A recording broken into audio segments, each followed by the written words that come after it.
오늘은 예수님께서 광야에서 당하셨던 마지막 세 번째 시험을 배우겠습니다. 8절에 보시면 마귀는 예수님을 높은 산으로 데리고 가서 천하만국과 그 만국의 영광을 보여줍니다. 예수님의 눈앞에는 세상의 영광이 펼쳐져 있고 그것을 보았습니다. 우리도 그렇습니다. 어렸을 때는 친구가 가진 장난감을 보면서 부러워합니다. 그렇죠? 엄마한테 사달라고 때를 써요. 이제 나이 들어 결혼해서 친구가 더 좋은 집에 사는 것을 보면 퇴근하기가 싫어요. 이제 내 집이 마음에 들지 않습니다. 아무튼 보는 게 문제입니다. 내가 보는 것이 그대로 시험이 됩니다.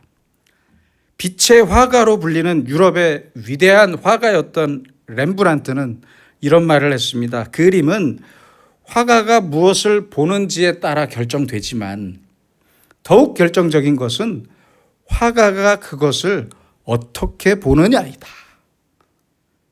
언제나 보는 것이 중요합니다.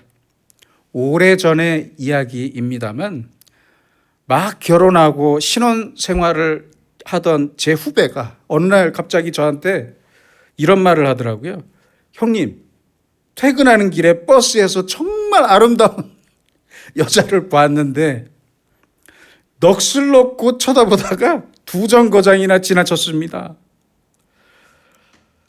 아직도 그 여자 얼굴이 눈에 선합니다. 그래서 제가 그랬습니다. 그래도 따라 내리지 않아서 다행이다. 결혼 안 한 총각이면 몰라도 결혼했으면 아무리 예쁜 여자를 보더라도 참 아름답다. 끝. 이래야죠. 참 예쁘다. 하지만 내 아내가 더 예쁘다. 이래야 하잖아요.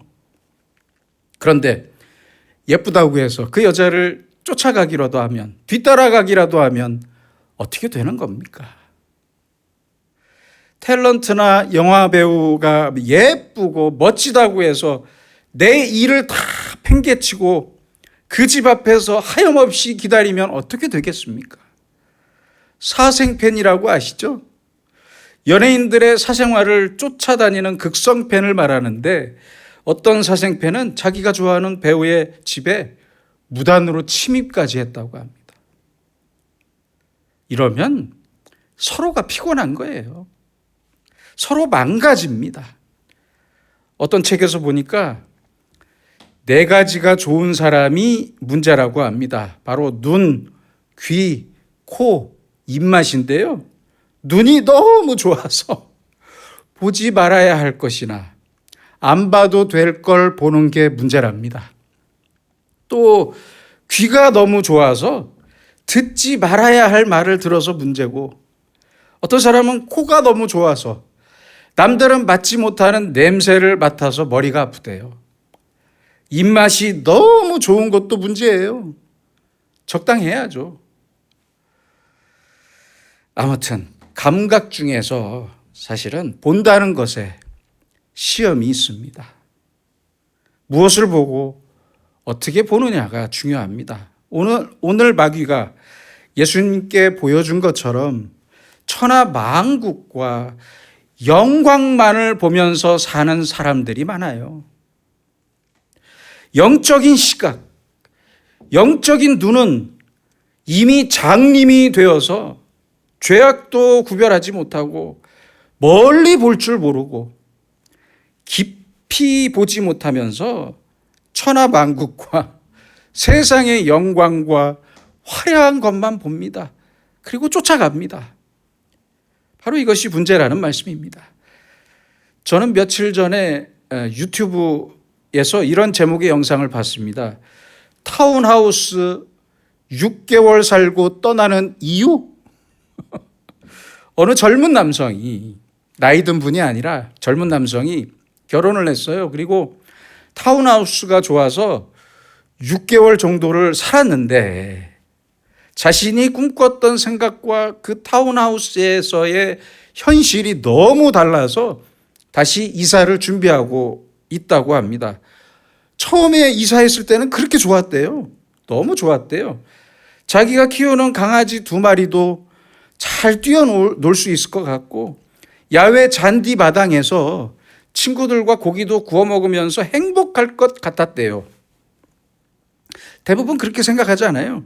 그런데 자기 집뿐만 아니라 대부분의 집들에서 강아지를 기르고 있어서 한 마리가 짖으면 죄다 짖기 시작하고, 옆집 주인이 친구들과 파티를 하면 새벽까지 노래방 반주기로 시끄럽게 노래를 불러서 잠도 잘 수 없었다고 합니다. 살아보니까 자기가 본 게 잘못 본 거죠. 제가 미국에 유학 중일 때 만난 교인분들 중에서 대부분이 다시 한국으로 돌아가고 싶다고 말해요. 미국이 좋은 곳 같아서 정착했는데 막상 살아보니까 너무 힘들대요. 아무튼 화려하고 좋은 것만 보는 것이 문제이고, 그 다음은 그 본 것을 가지려고 하는 게 문제입니다. 이때 시험에 빠지는 거예요. 친구 손가락에 끼워진 예쁜 다이아몬드 반지를 봤으면 예쁘다 하고 돌아서야죠. 그래 그렇게 끝내고 말아야 되는데 나도 갖고 싶다고 생각해요. 이때부터가 문제가 돼요. 그래서 그동안 남편과 한 번도 안 싸웠던 아내가 남편과 싸움을 시작합니다. 그러면서 뭐라고 해요? 돈을 이것밖에 못 벌어오냐? 돈도 못 버는 주제에 무슨 밥을 그렇게 먹냐? 이러면서 싸우더라고요. 화려한 것을 보고 나서 본 것으로 끝나지 않고 어떻게든 가지려는 마음, 수단과 방법을 가리지 않고 마음에 드는 것을 내 것으로 만들려는 소유욕이나 성취욕, 이것이 사람을 시험에 빠지게 하고 넘어지게 한다는 사실을 알아야 합니다. 그리고 이렇게 눈에 좋아 보이는 것을 소유하고 가지려고 할 때 그것이 가능하리라는 생각까지 하게 되는 게 문제예요. 천하만국과 세상의 영광을 보여주면서 마귀가 9절에서 말합니다. 이 모든 것을 네게 주리라. 가능하고 된다는 거예요. 내게 될 수 있다는 거예요. 여러분, 정말 그렇습니까? 이것은 가능하냐 불가능하냐의 문제가 아닙니다. 그런 문제가 아니에요. 다시 말씀드리지만 할 수 있느냐 할 수 없느냐의 문제가 아니라는 말입니다. 가장 중요한 것은 내가 해야 할 일이냐 하지 말아야 할 일이냐의 문제입니다. 먹을 수 있다고 다 먹을 수 있는 겁니까? 지금 먹는 것이 내 몸에 좋은 것이냐 나쁜 것이냐를 생각하고 먹어야죠. 맛있다고 해서 매일 과자나 불량식품만 먹으면 그 몸이 어떻게 되겠습니까? 이처럼 가지고 싶은 마음이 생기고 동시에 가질 수 있다고 생각하는 게 문제예요. 그 문제예요. 그래서 가질 수 있다는 가능성이 어떤 방법을 통해 가능하냐는 것을 먼저 생각할 줄 알아야 합니다. 더욱이 그 방법이 쉬운 방법이라면 더 큰 문제가 됩니다. 그래서 9절에서 마귀가 말합니다. 만일 내게 엎드려 경배하면 이 모든 것을 내게 주리라. 지금 딱 한 번만 나에게 경배하면 천하 만국과 세상의 영광을 다 주겠다는 말이에요. 헬라어 원문대로 보면 딱 한 번만 경배하면 다 주겠다는 말이에요. 한 번 경배해서 되는 일, 쉽게 얻을 수 있는 일, 바로 이것이 문제입니다. 세상에는 공짜가 없고, 그렇죠? 공짜는 공짜로 얻었다면 그대로 시험이 됩니다. 잊지 마세요. 그러니까 공짜는 생각도 하지 마세요. 생각도. 공짜를 바라는 것은 도둑놈의 심보입니다. 도둑놈 심보. 공짜 좋아하지 마세요. 재래시장에 가서 보면 그 물건값 조금 깎겠다고 이 가게 저 가게 다니면서 물어보기 바쁜 사람들이 있잖아요. 참 안타깝습니다. 장사하는 사람들도 이윤을 남겨야죠. 그렇잖아요. 그러니까 우리 그리스도인들은 내가 조금 손해보는 마음으로 살아야 합니다. 그런 마음으로 삽시다. 내가 큰 봉사는 하지 못하더라도 장사하는 분들을 위해서 많이 파세요 하면서 그 값을 그대로 주면, 기쁜 마음으로 주면 그게 봉사예요. 하나님 보시기에 그게 봉사예요. 제가 미국에 살 때 1+1 이렇게 파는 물건이 있어서 2개를 가지고 왔어요. 진열대에서 2개를 가져다가 계산을 마친 후에 하나는 선물이라면서 그 가게 사장님한테 주었습니다. 그 사장님은 다음부터 어떻게 됐겠어요? 저만 보면 반가워하더라고요. 그렇게 반가워하더라고요. 결국은 그분도 제게 작은 선물을 주시더라고요. 이게 맞는 것 아닙니까? 공짜로 받는다고 내게 좋은 게 아니에요. 내가 소중히 여기지 않을 게 분명하잖아요. 공짜니까요. 제값을 다 치르고 사야 내 것이지, 공짜로 달라고 하고 덤이나 사은품 달라고 덤비는 사람들 별로 반갑지 않습니다. 공짜 바라지 마세요. 공짜는 그 자체가 시험이 된다는 사실을 잊지 마시기 바랍니다. 또한 가지게 되는 방법이 문제입니다. 마귀의 방법. 마귀에게 딱 한 번만 경배해서 얻으면 어떻게 되겠습니까? 내 수고 없이, 기도 없이, 아무런 준비 없이 공짜로 얻기만 하려는 마음, 바로 이것이 시험입니다. 중요한 것은 이것입니다. 내가 할 일을 하고 내가 일한 만큼만 얻으면 됩니다. 그걸로 만족하면 됩니다. 내가 할 일을 하지 않으면서 얻거나 하지 말아야 할 일을 해서 얻는 것은 모두가 시험이고, 더 크게 본다면 하나님 앞에서 죄악입니다. 절대 복이 될 수 없어요. 만일 내게 엎드려 경배하면 이 모든 것을 내게 주리라. 이것은 가정법이에요. 지난 시간에 봤던 3절에 내가 만일 하나님의 아들이여든 명하여 이 돌들로 떡덩이가 되게 하라. 말씀드린 대로 이 3절의 말씀은 사실을 사실로 두고 가정하는 거예요.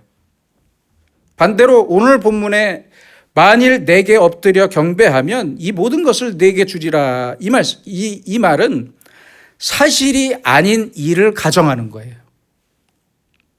헬라어에는 이렇게 사실을 가정하는 것과 사실이 아닌 것을 가정하는 두 가지의 가정법이 있습니다.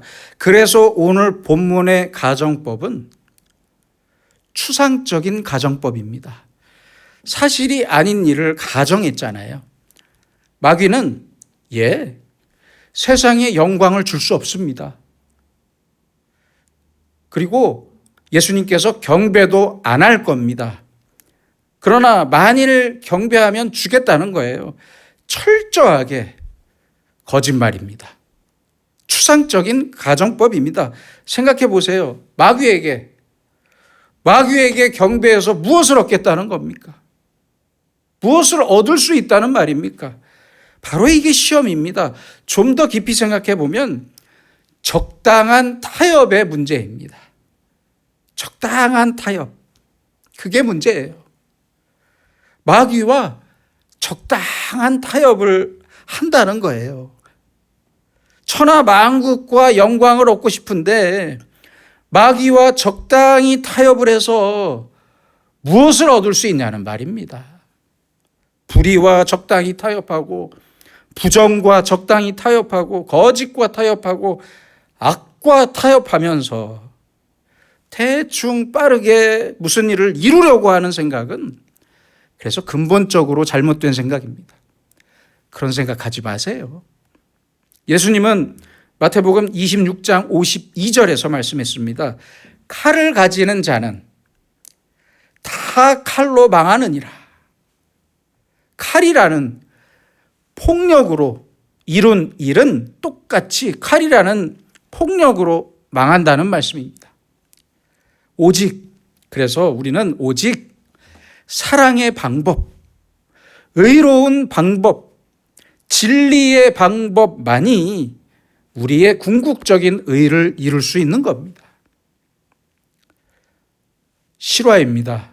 어떤 교회에서요, 교회를 새로 짓는데, 새로 건축하는데, 아니, 건축업자를 통해서 탈세를 했어요, 교회가.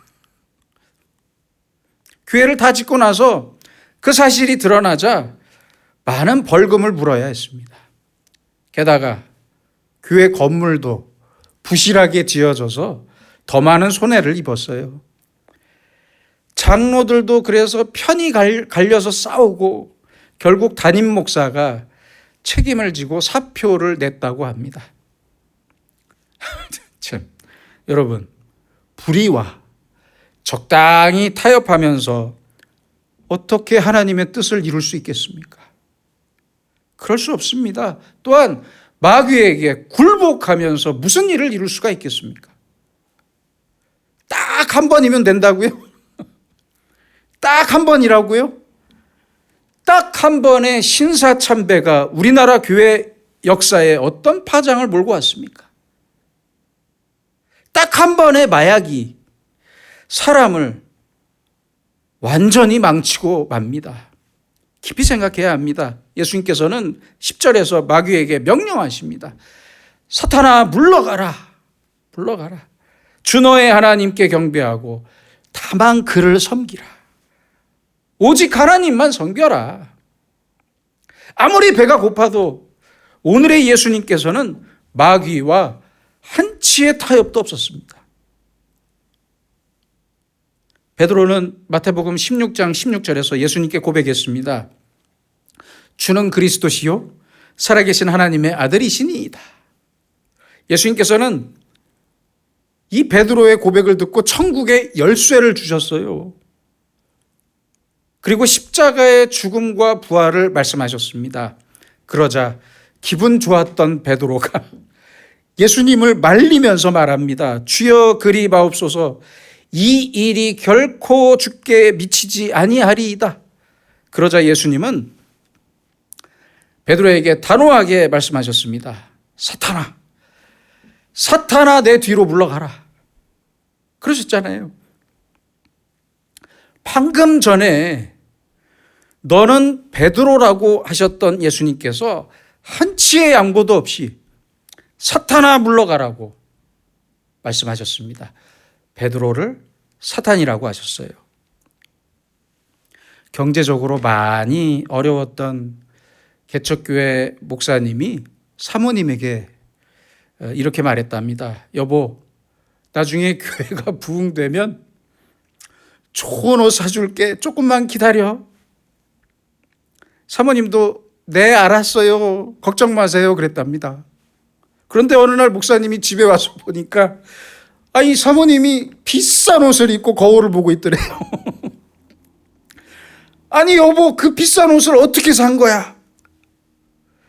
사실은 입어만 보려고 했는데 사탄이 자꾸 속삭였어요.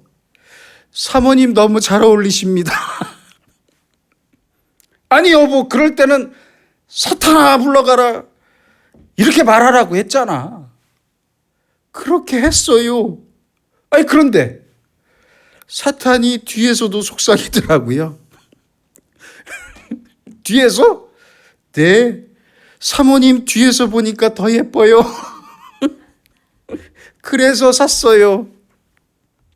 여러분, 그렇습니다. 사탄은 앞뒤 좌우 어디에서나 속삭입니다.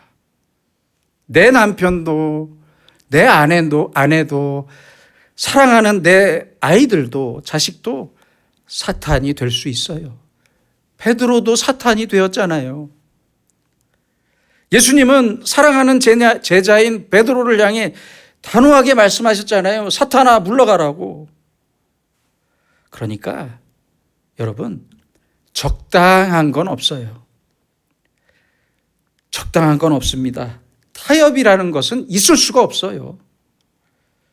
이번 한 번만이 제일 위험한 생각입니다.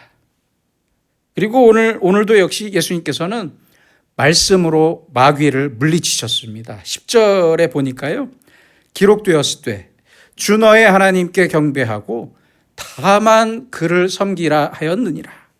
그렇습니다. 우리는 하나님께만 경배하고 오직 하나님만 섬기는 사람들입니다. 여러분, 지금까지 우리가 본 세 가지의 시험을 다시 한번 간추려서 생각해 봅시다. 돌로 떡을 만들라는 것은 돌이 떡이 되는 목적에 대한 시험이고, 성전 꼭대기에서 뛰어내리라는 것은 믿음에 대한 시험이며, 천하의 영광을 보여준 것은 방법에 대한 시험입니다. 또한 첫 번째 시험은 경제적인 시험입니다. 먹는 문제를 말하고 있어요. 두 번째는 종교적인 시험입니다. 종교 신앙적으로 보이고 얻게 되는 인기에 대한 문제입니다. 그리고 마지막 세 번째는 존재적 시험입니다. 어떤 존재가 되고자 하냐에 대한 시험입니다. 천하 만국의 소유자가 되고 잠시 후에 떠날 이 세상의 영광을 얻고자 하는 마음, 바로 거기에 시험이 있어요. 그래서 먹고 얻고 되고자 하는 일상의 모든 일에는 항상 무서운 시험이 도사리고 있다는 사실을 잊지 말아야 합니다. 그러므로 모든 시험에서 넘어질 수밖에 없는 우리는 십자가에서 승리하신 예수 그리스도의 능력으로, 오직 예수님의 능력으로 우리 앞에 놓인 수많은 시험을 이길 수 있고 극복하고 승리할 수 있습니다. 기도하겠습니다. 우리를 위해 모든 시험을 이기신 예수님, 우리로 하여금 세상의 화려한 영광을 쫓지 않게 하셔서 세 번째 시험을 이기신 주님처럼 무엇을 보든지 영적인 눈으로 멀리 보고 깊이 보면서 주님의 뜻과 지혜를 알고 내가 해야 할 일을 하며 살 수 있도록 은사를 내려 주시옵소서. 그래서 쉽게 얻을 수 있는 방법, 공짜를 원하는 마음을 이제 완전히 버리게 하시고 쉬운 길, 고든 길만 원하는 세상의 사람들 속에서 십자가의 길을 걸어가셨던 주님을 그대로 따라 살면서 하나님께서 간절한 마음으로 찾으시는 한 명의 의인으로 살고 모든 시험을 승리하는 주님의 제자로 살게 하여 주시옵소서.